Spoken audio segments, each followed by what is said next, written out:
এই এই যে দেখো, বলছি যে আগের দিনকে তো কাঁঠাল দানাটা তোমাকে চিংড়ি মাছ তারপরে হচ্ছে পুঁই শাক দিয়ে বানিয়ে দিলাম, তো আজকে এই কাঁঠাল দানাটা কি করব, কি দিয়ে রান্না করব বলো?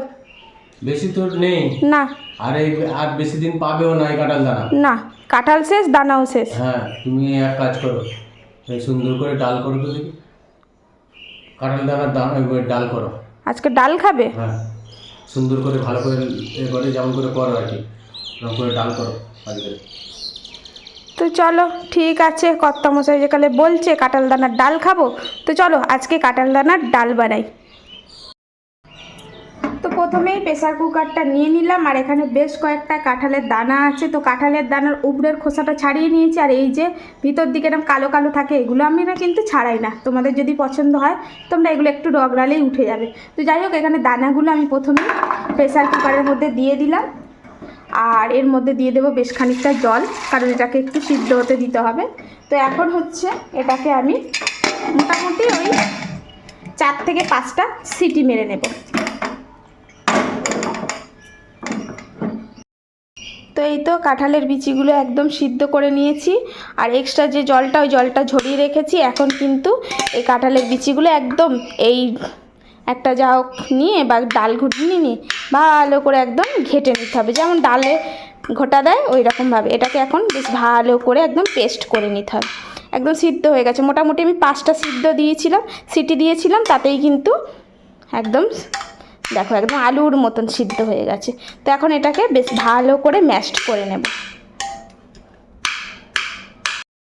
তো এই তো এটাকে একদম ভালো করে মেখে নিয়েছি, দেখো একদম কিন্তু পুরো একদম ম্যাশড করে দিয়েছি। এখন এর মধ্যে দিয়ে দেব খানিকটা জল, তো এই জলটাও এখন এই যে এইভাবে পাইল করে নেব। তো এখন এটা আবারও একটু ফুটিয়ে নেব। তো ডালটা বেশ ভালো হয়ে ফুটে এসছে, এখন কিন্তু এর মধ্যে দিয়ে দেব 1/2 চামচ হলুদ গুঁড়ো। তো হলুদ গুঁড়োটা দেওয়ার পরে একটু ভালো করে নেড়ে দেব।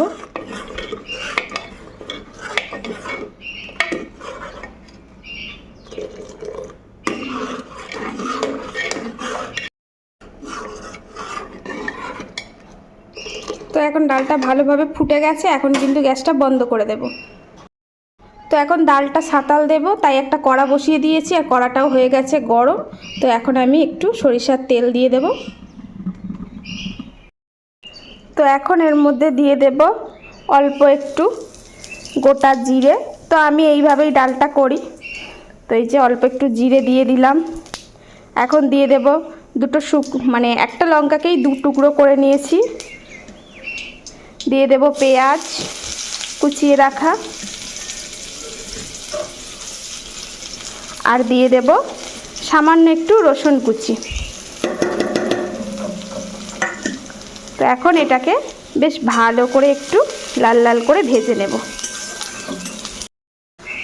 তো এখানে একদম এটাও হয়ে এসছে, আর এখন এইবারে ডালটা কিন্তু ঢেলে দেব।